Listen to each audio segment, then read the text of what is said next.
बच्चों, आज हम पढ़ेंगे क्लास 10th सामाजिक अध्ययन के अंतर्गत लोकतांत्रिक राजनीति विषय का तीसरा अध्याय लोकतंत्र और विविधता। हम आपको बताएंगे बच्चों इस पाठ से संबंधित प्रश्नों के उत्तर। तो चलिए शुरू करते हैं। सबसे पहला प्रश्न है यहाँ पर आपका, सामाजिक विभाजनों की राजनीति के परिणाम तय करने वाले 3 कारकों की चर्चा करें। तो किस प्रकार से आप उत्तर लिखेंगे बच्चों? उत्तर लिखेंगे, सामाजिक विभाजनों की राजनीति का परिणाम 3 चीज़ों पर निर्भर करता है। फिर पॉइंट बनाकर लिखेंगे, नंबर 1, लोगों में अपनी पहचान के प्रति आग्रह की भावना, और हेडिंग डालकर लिखेंगे, यदि लोग खुद को सबसे विशिष्ट और अलग मानने लगते हैं तो उनके लिए दूसरों के साथ तालमेल बैठाना बहुत मुश्किल हो जाता है।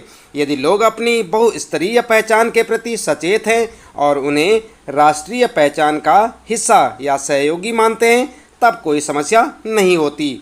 जैसे कि उदाहरण के लिए लिख सकते हैं, बेल्जियम के लोगों में भाषाई विभिन्नता के बावजूद वे अपने को बेल्जियाई ही मानते हैं। इससे उन्हें देश में साथ साथ रहने में मदद मिलती है। भारत में भी लोग स्वयं को पहले भारतीय मानते हैं, फिर किसी प्रदेश, क्षेत्र या धार्मिक सामाजिक समूह का सदस्य। ठीक है, तो इस प्रकार से आप लिख सकते हैं बच्चों। उसके बाद लिखेंगे दूसरा पॉइंट, राजनीतिक दलों की भूमिका, और यहाँ पर भी हेडिंग डालकर लिखेंगे, दूसरा महत्वपूर्ण तत्व है कि किसी समुदाय की मांगों को राजनीतिक दल कैसे उठा रहे हैं। संविधान की सीमाओं में आने वाली और दूसरे समुदाय को नुकसान न पहुंचाने वाली मांगों को मान लेना आसान है। श्रीलंका में केवल सिंहलियों के लिए ही काम करने की नीति तमिल समुदाय की पहचान और हितों के खिलाफ थी।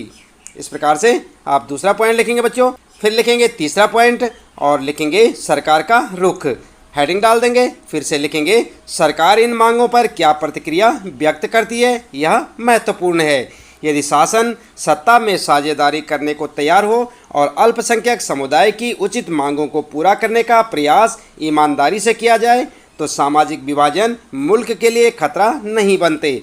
यदि शासन राष्ट्रीय एकता के नाम पर किसी ऐसी मांग को दबाना शुरू कर देता है तो अक्सर उल्टे और नुकसानदेह परिणाम ही निकलते हैं। ताकत के दम पर एकता बनाने की कोशिश विभाजन की ओर ले जाती है। ठीक है, तो इस प्रकार आप लिखते चले जाएंगे बच्चों। इसके बाद लिखेंगे, इस प्रकार लोकतंत्र में सामाजिक विभाजन की राजनीति अभिव्यक्ति एक सामान्य बात है और यह एक स्वस्थ राजनीति का लक्षण भी हो सकता है। राजनीति में विभिन्न तरह के सामाजिक विभाजनों की अभिव्यक्ति ऐसे विभाजनों के बीच संतुलन पैदा करने का काम भी करती है। इस स्थिति में लोकतंत्र मजबूत ही होता है। तो ये था बच्चों यहाँ पर पहले प्रश्न का उत्तर, आप लिख सकते हैं। इसके बाद बात करते हैं, फिर आता है दूसरा प्रश्न आपका, और इसमें पूछा है, सामाजिक अंतर कब और कैसे सामाजिक विभाजनों का रूप ले लेते हैं। तो उत्तर किस प्रकार लिखेंगे बच्चों? उत्तर लिखेंगे आप, हर सामाजिक भिन्नता सामाजिक विभाजन का रूप नहीं लेती। सामाजिक अंतर लोगों के बीच बंटवारे का एक बड़ा कारण जरूर होता है, किंतु यही अंतर कई बार अलग अलग तरह के लोगों के बीच पुल का काम भी करती है। सामाजिक विभाजन तब होता है जब कुछ सामाजिक अंतर दूसरी अनेक विभिन्नताओं से ऊपर और बड़े हो जाते हैं। अमेरिका में श्वेत और अश्वेत का अंतर एक सामाजिक विभाजन भी बन जाता है, क्योंकि अश्वेत लोग आमतौर पर गरीब हैं, बेघर हैं, भेदभाव के शिकार हैं। हमारे देश में भी दलित आमतौर पर गरीब और भूमिहीन हैं। उन्हें भी अक्सर भेदभाव और अन्याय का शिकार होना पड़ता है। जब एक तरह का सामाजिक अंतर अन्य अंतरों से ज़्यादा महत्वपूर्ण बन जाता है और लोगों को यह महसूस होने लगता है कि वे दूसरे समुदाय के हैं, तो इससे एक सामाजिक विभाजन की स्थिति पैदा हो जाती है। आई बात समझ में? इस प्रकार से आप लिख सकते हैं बच्चों दूसरे प्रश्न का उत्तर। इसके बाद फिर है आपका तीसरा प्रश्न, और यहाँ पर पूछा है, सामाजिक विभाजन किस तरह से राजनीति को प्रभावित करते हैं। 2 उदाहरण भी दीजिए। तो देखते हैं यहाँ पर उत्तर किस प्रकार से लिखेंगे आप। उत्तर लिखेंगे आप, सामाजिक विभाजन और राजनीति का मेल काफ़ी खतरनाक और विस्फोटक हो सकता है। लोकतंत्र में विभिन्न राजनीतिक दलों में प्रतिद्वंद्विता का माहौल होता है। इस प्रतिद्वंद्विता के कारण कोई भी समाज फूट का शिकार बन सकता है। यदि राजनीतिक दल इन विभाजनों के हिसाब से राजनीतिक होड़ करने लगे तो इससे सामाजिक विभाजन राजनीतिक विभाजन में बदल जाएगा। ऐसा कई देशों में हो चुका है, जैसे आयरलैंड इसका एक उदाहरण है। यह ग्रेट ब्रिटेन का एक हिस्सा है। इसमें काफ़ी समय तक हिंसा, जातीय कटुता रही है। यहाँ की मुख्य आबादी ईसाई है, किंतु उनमें से 53% आबादी प्रोटेस्टेंट है, जबकि 44% रोमन कैथोलिक। कैथोलिकों का प्रतिनिधित्व नेशनलिस्ट पार्टियां करती हैं। उनकी मांग है कि उत्तरी आयरलैंड को आयरलैंड गणराज्य के साथ मिलाया जाए। प्रोटेस्टेंट लोगों का प्रतिनिधित्व यूनियनिस्ट पार्टियां करती हैं, जो ग्रेट ब्रिटेन के साथ ही रहने के पक्ष में हैं। 1998 में ब्रिटेन की सरकार और नेशनलिस्टों के बीच शांति समझौता हुआ, जिसमें दोनों पक्षों ने हिंसक आंदोलन बंद करने की बात की। यूगोस्लाविया भी इसका एक उदाहरण है। वहाँ धार्मिक और जातीय विभाजन के आधार पर शुरू हुई राजनीतिक होड़ में यूगोस्लाविया कई टुकड़ों में बंट गया। इन उदाहरणों से लगता है कि किसी देश में यदि सामाजिक विभाजन है तो उसे राजनीति में अभिव्यक्त नहीं होना देना चाहिए, किंतु राजनीति में सामाजिक विभाजन की हर अभिव्यक्ति फूट पैदा नहीं करती। लोकतंत्र में राजनीतिक दलों के लिए सामाजिक विभाजनों की बात करना तथा विभिन्न समुदायों की उचित मांगों और ज़रूरतों को पूरा करने वाली नीतियां बनाना भी इसी कड़ी का हिस्सा हैं। अधिकतर देशों में मतदान के स्वरूप और सामाजिक विभाजनों के बीच एक प्रत्यक्ष संबंध दिखाई देता है। इसके तहत एक समुदाय के लोग आमतौर पर किसी एक दल को दूसरों के मुकाबले ज़्यादा पसंद करते हैं और उसी को वोट देते हैं। कई देशों में ऐसी पार्टियां हैं जो सिर्फ एक ही समुदाय पर ध्यान देती हैं और उसी के हित में राजनीति करती हैं, पर इन सब की परिणति देश के विखंडन में नहीं होती। ठीक है, तो इस प्रकार से आप लिख सकते हैं बच्चों अपने तीसरे प्रश्न का उत्तर। इसके बाद आता है आपका चौथा प्रश्न और इसमें कुछ रिक्त स्थान दे रखे हैं, जैसे कि आप यहाँ पर देख सकते हैं। यहाँ पर आप ध्यान दें, प्रश्न में पूछा है सामाजिक अंतर गहरे सामाजिक विभाजन और तनाव की स्थिति पैदा करते हैं, और उसके बाद फिर रिक्त स्थान है सामाजिक अंतर सामान्य तौर पर टकराव की स्थिति तक नहीं जाते। तो यहाँ पर आप इसका उत्तर किस प्रकार से लिख सकते हैं बच्चों, चलिए देख लेते हैं। उत्तर में आप इस प्रकार से लिखें, अन्य अंतरों से महत्वपूर्ण सामाजिक अंतर गहरे सामाजिक विभाजन और तनावों की स्थिति पैदा करते हैं। सभी किस्म के सामाजिक अंतर सामान्य तौर पर टकराव की स्थिति तक नहीं जाते। तो आप ध्यान दें बच्चों, यहाँ पर जो आप अंडरलाइन देख रहे हैं, आप ठीक इसी प्रकार से रिक्त स्थान को भरकर लिख सकते हैं। आई बात समझ में? इस प्रकार से आपका उत्तर हो जाएगा। इसके बाद बच्चों आता है फिर पांचवा प्रश्न, और यहाँ पर पूछा है सामाजिक विभाजनों को संभालने के संदर्भ में इनमें से कौन सा बयान लोकतांत्रिक व्यवस्था पर लागू नहीं होता।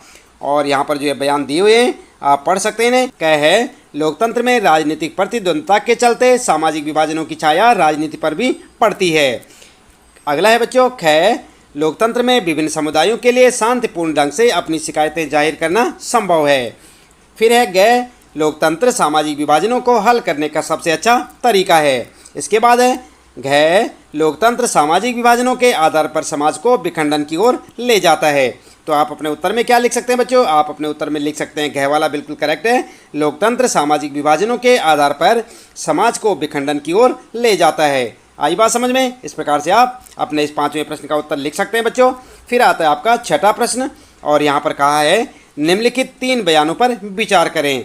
किन 3 बयानों पर? ए है आपके लिए, जहाँ सामाजिक अंतर एक दूसरे से टकराते हैं वहाँ सामाजिक विभाजन होता है। ब है, यह संभव है कि एक व्यक्ति की कई पहचान हो। और इसके बाद स है बच्चों, भारत जैसे बड़े देशों में ही सामाजिक विभाजन होते हैं। इसके बाद आपसे पूछा है इन बयानों में से कौन से बयान सही हैं। तो आप देख सकते हैं बच्चों, यह है क, ए ब स, ख है ए और ब, ग है ब और स, या फिर घ वाला है सिर्फ स। उत्तर क्या लिखेंगे? उत्तर में आप लिख सकते हैं बच्चों ख वाला बिल्कुल करेक्ट है, ए और ब सही हैं। आई बात समझ में? इस प्रकार से आप अपना उत्तर लिख सकते हैं बच्चों छठे प्रश्न का। इसके बाद फिर आता है आपका सातवां प्रश्न, और यहाँ पर कहा है निम्नलिखित बयानों को तार्किक क्रम से लगाएं और नीचे दिए गए कोड के आधार पर सही जवाब ढूंढें। और यहाँ पर सबसे पहले ए है आपके लिए, सामाजिक विभाजन की सारी राजनीतिक अभिव्यक्तियाँ खतरनाक ही हों यह जरूरी नहीं है। और इसके बाद ब है, हर देश में किसी न किसी तरह के सामाजिक विभाजन रहते ही हैं। और इसके बाद अगला है स वाला, राजनीतिक दल सामाजिक विभाजनों के आधार पर राजनीतिक समर्थन जुटाने का प्रयास करते हैं। और फिर द है, कुछ सामाजिक अंतर सामाजिक विभाजनों का रूप ले सकते हैं। तो आपने इन्हें सही क्रम में भी लगाना है। और यहाँ पर एक कोड दे रखे हैं बच्चों, जैसे क है द ब स ए, और ख है द ब ए स, और इसी प्रकार से ग है द ए स ब, और घ ए ब स द। तो आप जो है यहाँ पर जो है सही कोड में किस तरह से लगाएंगे इस कोड से देखकर। तो यहाँ पर आप सही क्रम में किस प्रकार से लगाएंगे, चलिए उत्तर में देख लेते हैं। उत्तर में आप लगा सकते हैं बच्चों क वाला बिल्कुल सही है, द, ब, स और ए। ये आपका उत्तर हो जाएगा। ठीक है, इसके बाद आता है फिर आपका 8वां प्रश्न। निम्नलिखित में किस देश को धार्मिक और जातीय पहचान के आधार पर विखंडन का सामना करना पड़ा? और यहाँ पर ये आपके 4 ऑप्शन हैं, बेल्जियम, भारत, युगोस्लाविया या नीदरलैंड। तो आप अपने उत्तर में लिख सकते हैं बच्चों। गए वाला बिल्कुल करेक्ट है, युगोस्लाविया। आई बात समझ में? इस प्रकार से आप अपने 8वें प्रश्न का उत्तर लिख सकते हैं। इसके बाद फिर आया बच्चों 9वां प्रश्न है, मार्टिन लूथर किंग जूनियर के 1963 के प्रसिद्ध भाषण के निम्नलिखित अंश को पढ़ें।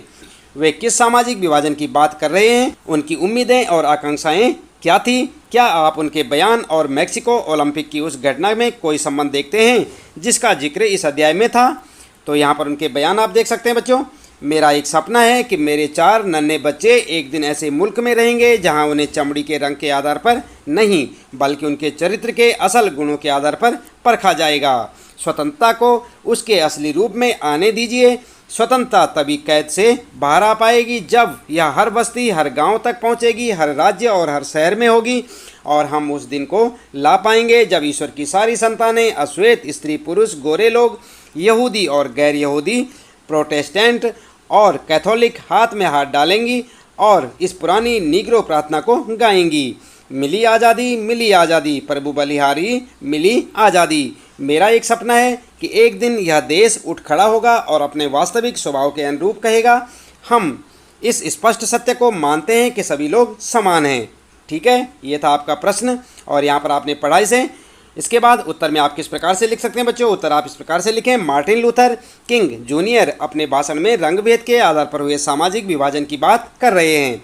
उनको उम्मीद थी कि एक ऐसे देश का, समाज का निर्माण किया जाए जो मनुष्य को उनके रंग के आधार पर नहीं बल्कि उनके गुणों के आधार पर परखे।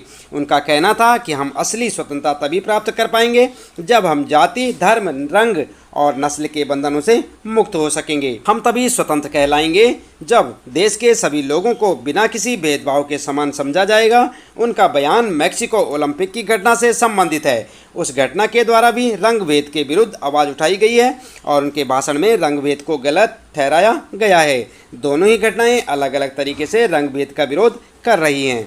ठीक है, तो इस प्रकार से आप अपने इस प्रश्न का उत्तर लिख सकते हैं बच्चों। इसके साथ ही इस पाठ से संबंधित प्रश्नों के उत्तर यहाँ पर समाप्त होते हैं। उम्मीद है कि आपको अच्छे से समझ आए होंगे। इसी प्रकार आप कक्षा 10 लोकतांत्रिक राजनीति विषय के सारे प्रश्नों के उत्तर जानने के लिए लगातार जुड़े रहें हमारे साथ। और यदि आप चैनल में पहली बार आए हैं तो चैनल को सब्सक्राइब अवश्य कर दें, बेल आइकन भी दबा दें बच्चों, ताकि आपको आने वाली प्रत्येक पाठ की वीडियो की नोटिफिकेशन मिलती रहे। मिलते हैं फिर अगली वीडियो में नए पाठ के कुछ नए प्रश्न उत्तरों के साथ।